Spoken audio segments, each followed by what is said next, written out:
ବେଗୁନିଆ ବ୍ଲକର ଅସ୍ଥାୟୀ କର୍ମଚାରୀ ଦେବବ୍ରତ, ତାଙ୍କ ଦ୍ୱାରା ଭତ୍ତା ଫାଇଲ ଗାଏବ।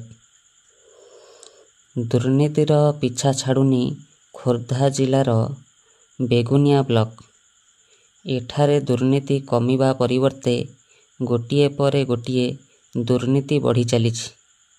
ଏହି ବ୍ଲକ ସତେ ଯେପରି କାର୍ଯ୍ୟରତ ଅସ୍ଥାୟୀ କର୍ମଚାରୀଙ୍କ କବ୍ଜାରେ ରହିଛି, ଯାହାର ଜ୍ୱଳନ୍ତ ଉଦାହରଣ ଦେଖିବାକୁ ମିଳୁଛି ଭତ୍ତା କାର୍ଯ୍ୟ କରାଯାଇଥିବା ବିଭାଗରେ।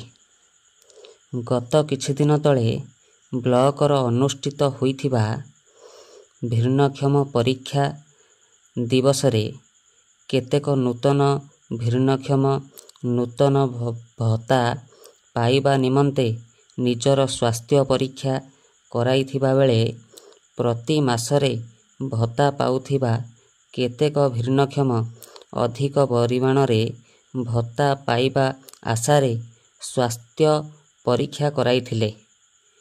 ଏମାନଙ୍କ ମଧ୍ୟରୁ ଅଧିକାଂଶ ଆବେଦନକାରୀଙ୍କ ସ୍ୱାସ୍ଥ୍ୟ ପରୀକ୍ଷାରେ ପୂର୍ବ ପ୍ରମାଣପତ୍ର ଠାରୁ କମ୍ ପ୍ରତିଶତ ମାର୍କ ଦିଆଯାଇଥିବା ବେଳେ ପୂର୍ବ ପ୍ରମାଣପତ୍ର ଦାଖଲ କରିଥିବା କେତେକ ଆବେଦନକାରୀଙ୍କ ସ୍ୱାସ୍ଥ୍ୟ ପରୀକ୍ଷା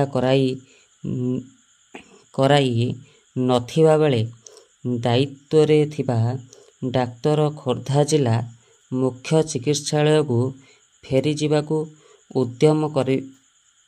ଉଦ୍ୟମ କଲାବେଳେ ଏହି ଆବେଦନକାରୀମାନେ ଏହାର ପ୍ରତିବାଦ କରିବା ସହ ସେମାନଙ୍କ ସ୍ୱାସ୍ଥ୍ୟ ପରୀକ୍ଷା କରାଇବାକୁ ଉକ୍ତ ଡାକ୍ତରଙ୍କୁ ଅନୁରୋଧ କରିଥିଲେ।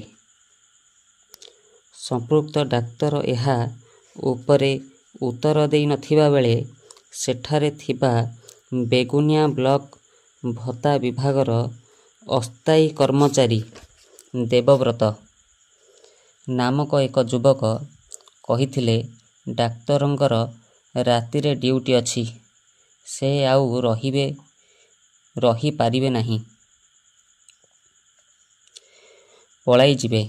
ସେ ଯାହାକୁ ଯେତିକି ପ୍ରତିଶୋଧ ଦେବା କଥା ସେ ଠିକ୍ ଦେଇଛନ୍ତି। ଯଦି ବାରମ୍ବାର ଏଠି ଗହଳି କରିବ, ତୁମର ସବୁ ପେସେଣ୍ଟଙ୍କୁ କାଟି ତୁମକୁ ତୁମର ରସିଦ ଧରାଇଦେବି ଓ ତୁମର ଫାଇଲ ଗାଏବ କରିଦେବି।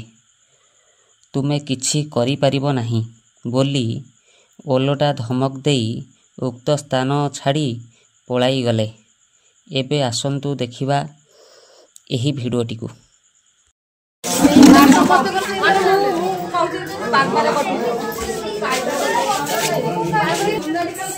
କଣ କରିବା ଏବେ? ଆଉ ଯାଇକି ଖୋର୍ଦ୍ଧା ଯିଏ ଯଦି କଣ ହେଇଗଲେ ବର୍ତ୍ତମାନ ଡକୁମେଣ୍ଟ ନାହିଁ ନା ପାଖରେ, ଖୋର୍ଦ୍ଧା ଯାଇକି କଣ ଡକୁମେଣ୍ଟ କଣ ନାହିଁ? ଡକୁମେଣ୍ଟ ଦିଆ ହେଇଥିଲା। ଡକୁମେଣ୍ଟ ମୁଁ ଆପଣ ଦେଇ ଦଉଛି, ରହନ୍ତୁ। ଏମିତି ଯଦି ଏବେ ପର୍ସେଣ୍ଟେଜ ଦରକାର କାଟିକି ଦେଇଦେବି ତ? କାଟିକି ଅଲରେଡି ଶୁଣନ୍ତୁ, ମୁଁ କହୁଛି ସାର୍ ତାଙ୍କର ନାଇଟ୍ ଡ୍ୟୁଟି ଯେହେତୁ ଅଛି ସମସ୍ତଙ୍କୁ ପର୍ସେଣ୍ଟେଜ ଦେଇ ଦେଇଛନ୍ତି। ଲାଷ୍ଟକୁ ଯେତିକି ଜଣଙ୍କର ରହିଲା ସେ ଲୋକଙ୍କୁ ନ ଡାକି, ଯେହେତୁ ସେମାନେ ତାଙ୍କ ଲେଟ୍ ହେଉଛି, ପର୍ସେଣ୍ଟେଜ ଦେଇ ଦେଇଛନ୍ତି। ଯେମିତି ଗୋଟେ ଲୋକ ଭତ୍ତା ପାଇଲା ଭଳିଆ ପର୍ସେଣ୍ଟେଜ ତମର ଥାଉ କି ନ ଥାଉ ସେ ଅନୁସାରେ ଦେଇ ଦେଇଛନ୍ତି। ଯଦି କହିବ କାଟିଦେବି ତମକୁ ନୂଆ ପ୍ରିଣ୍ଟ ବାହାର କରି ଧରେଇ ଦେବି ସେ ଅନୁସାରେ।